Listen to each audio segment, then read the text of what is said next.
Hey y'all, it's Lissa, aka Banks and Glasses. I'm back with a little bit of a mid-year update for you guys. So I just wanted to do a quick little tour of my craft room for you all because I've been working on cleaning it and organizing it. So I wanted to document what it looks like right now for this year. So we're gonna turn the camera around and show you that, and then I'm gonna give you an update on my progress to goals for this year, how many layouts I've done, and answer a couple questions that someone sent in. So let's go ahead and flip the camera around and I'll show you my craft room. Okay, so this is what things are looking like right now. This is the door to my craft room here.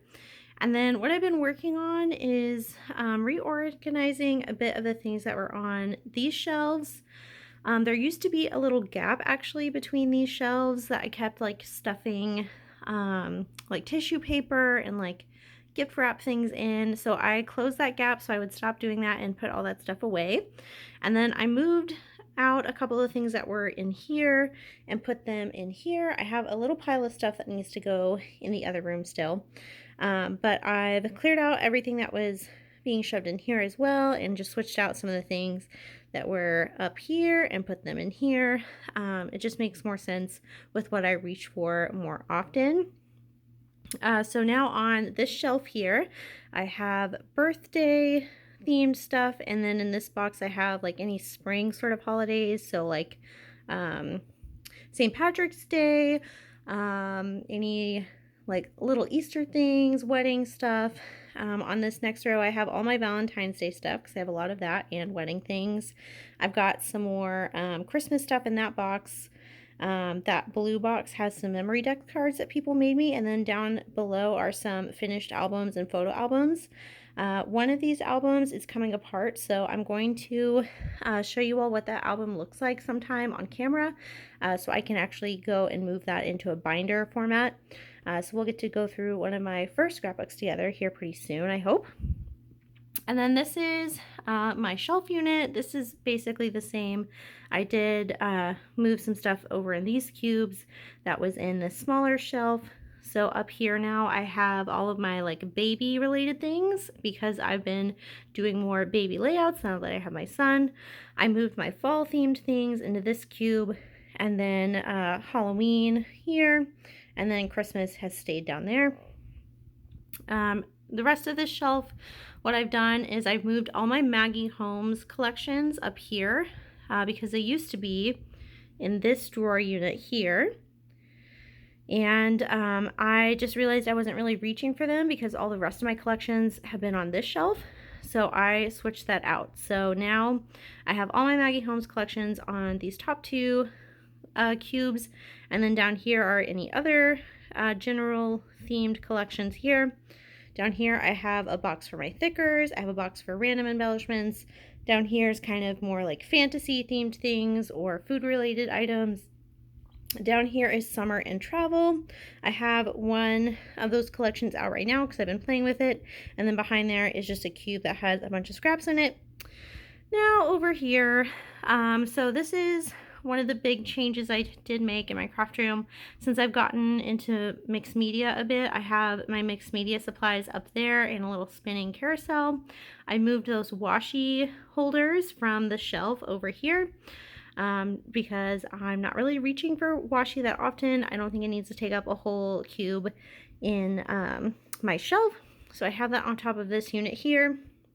And now this unit holds a lot of random embellishments, and this is what used to hold all my Maggie Holmes things.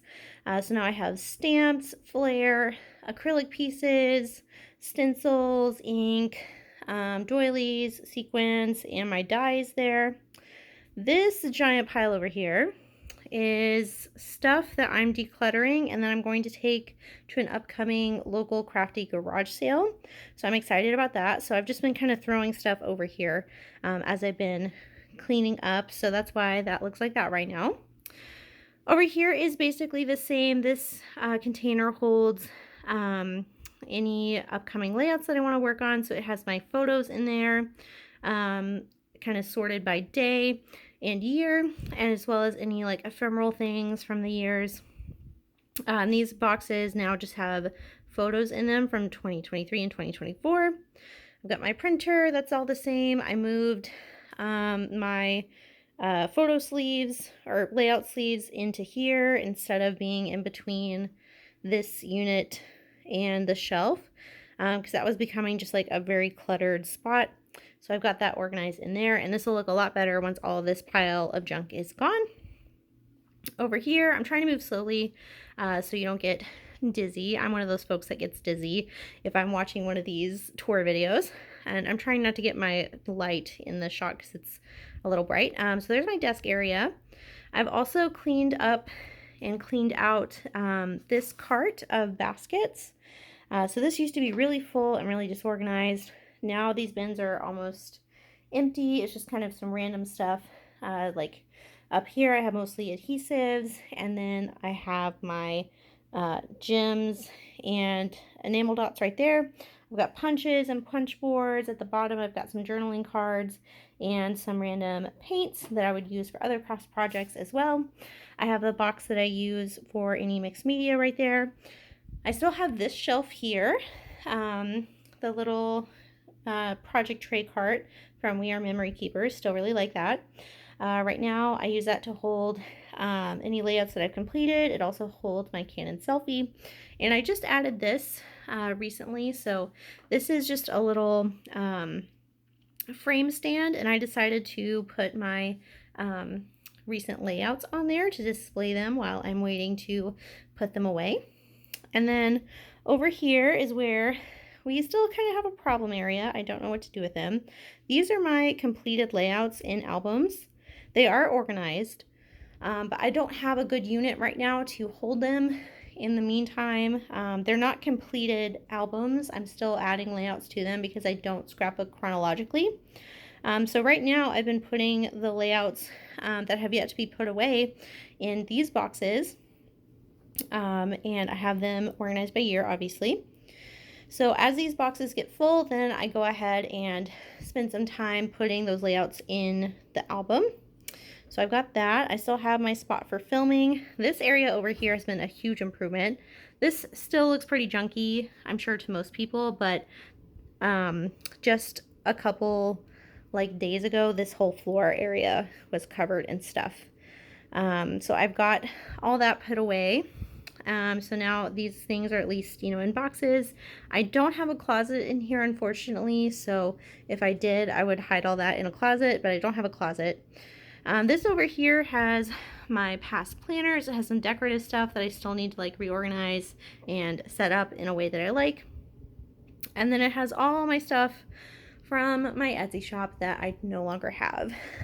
So since having my son, I just don't have time to do Etsy, so I'm hoping to get rid of a lot of the items at that upcoming Crafty garage sale. I'm just waiting for confirmation that I can do that. I just have so many charms and things that I've made that I just need to get rid of. I just want it out in the universe for someone to enjoy, so it's not taking up space. So that is basically my craft room here. I'm going to pivot around so you can see my shelf. I think it looks a lot nicer than it did with just random bits sticking out. This, I'm sure for a lot of people, would still be too much to look at. I'm someone who, if I don't see it, I don't think it's there anymore. I don't remember that it exists. So I have all my collections and everything in baggies, and they're out. If they were all behind a container, if this was all closed off, I would not remember what I have. So that's why that looks like that. It's functional for me. This is my real craft room. It's not, a Pinterest board. It is what it is. So I have some decorative stuff on the wall there. And there you go. So I'm going to spin you back around and just chat a little bit and give you an update on layouts and my goals for the year. All right, so I'm back. So I'm going to just give you all an update on where I'm at with my goals for the year, as well as answer a couple of questions from you all. So let's go into the goals. So remember, my goals for this year, I wanted to do at least 10 layouts a month. Each month I wanted to make sure I was using washi, mixed media, and sequin shakers at least once a month. I also wanted to make sure I had at least one video every month. And so far, this is July when I'm filming this, and July's not over. I've met my goal every month so far, so that feels really good. So far this year, I have done 110 layouts, and we are on day 203 of the whole year. So we're over halfway, through the year. So that's about, a layout every other day for me, which I think is really great, and I'm really proud of myself for being able to do that. 30 days of sketches really helped me accomplish that. Challenges like that really helped me just keep inspired and motivated, and also on track. It also helps having just like that accountability from an external thing to keep me going.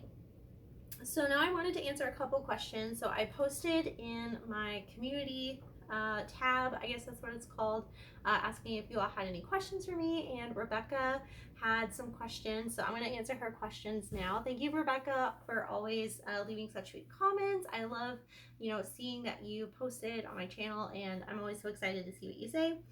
So this is from Rebecca Santander 825. I hope I'm saying your name correctly. So she had 3 questions for me, so I'll go ahead and answer those. So the first question is, how are you choosing what to buy when your goal is to use up stash? So this year I had a goal of only buying 2 new collections this year. I don't know that I really met that goal because I've bought some little like kits from Hobby Lobby that to me is not really a collection. But yeah, I bought a couple of those, I think. I did go ahead and pre-order the Paige Evans Tricks and Treats collection because I was so excited for that to come out. As soon as it was announced that she was doing a Halloween collection, I was like, yes, sign me up. I am getting that because I love Halloween. So I'm definitely getting that. There's a couple other Simple Stories collections that I want, but I think I could hold off on. So yeah, I don't know if I'm gonna meet that goal exactly this year, but how I'm choosing what to buy when I'm really focusing on using up stash is I'm working on really focusing on things that are gonna help me use the stash that I have. So I have, as you can see, a ton of paper and collections behind me. So I've mostly been buying lately like flare and acrylics or mixed media items because those things are gonna help me or help me be inspired to use the things behind me, because I can't just like use a flare by itself or an acrylic by itself. I have to put it on a piece of paper. So I've been kind of limiting myself to just doing that. So I still get to buy things, but I'm not buying more and more collections because, as you can see, those shelves are full. So I would recommend, maybe sticking to one category of item that you'd like to grow in. So you're not totally saying no to yourself, you're just being a little choosier. And then the next question is, when do I have time to scrap with a toddler? So it's really hard. I don't have, as much free time as I used to, but I'm really lucky that I have a really great partner in my husband, and he is a great dad. So he is able to, take my son for a bit if I need, or if I just need some me time, if I want some time to myself. But I mostly find time to scrap when he's asleep. So he is sleeping pretty well through the night now. He usually only wakes up about once a night, usually around like 1 or 2 a.m. or something like that. So once I get him done for the night, which is usually around like 9:30, that's when I'm free to do whatever I want to do. So that's usually when I'm doing scrapping. If I have any desire to scrapbook, I'm going to be doing that at night. So that's why it takes a little longer for me to post videos, because the lighting's not great at nighttime. So I'd like to try and edit those for you so the lighting's a little better. This video might be a little dark today because it's cloudy and getting towards the end of the day here. But yes, I am scrapbooking mostly at night. And then the last question is, have you ever had a creative slump? And then what do you do when you don't know what to do? So I think I'm kind of in that right now, coming off of 30 days of sketches where I tried to do a video every day, and I did do a video every day, but I was working on that for like 2 months. So I was creating a lot in a short amount of time, and yeah, I've kind of been taking a break, and that's okay. I've been working on just cleaning up my craft room, getting things organized, and that's kind of re-inspired me. Just like taking that break, getting cleaned up, having kind of a fresh start, a fresh slate in that way. That's really helped me. Also, challenges, those keep me going, those keep me motivated and inspired. I've done a little bit of off the board with pineapple pineapple papers this month. So I've been playing along with her just a little bit, and that's definitely helped a lot. Challenges help a lot. So I say if you are like, I don't know what to work on, find a good challenge that you like. Also, I usually go back and I'll go through the photos that I haven't scrapbooked yet, and I'll usually find a trip that I'm excited to scrapbook. So trips, I think, are really easy because if it's like one event with lots of layouts, I usually try and keep that to the same collection. So there's like a through line between them. So I would say, find something you're excited to scrapbook, like a trip, or find a challenge. And that's everything I have for you all today. I hope to be back at the end of this month with a couple more layouts to share with you all. Thank you all for joining me, and I'll see you in the next crafty video. Bye!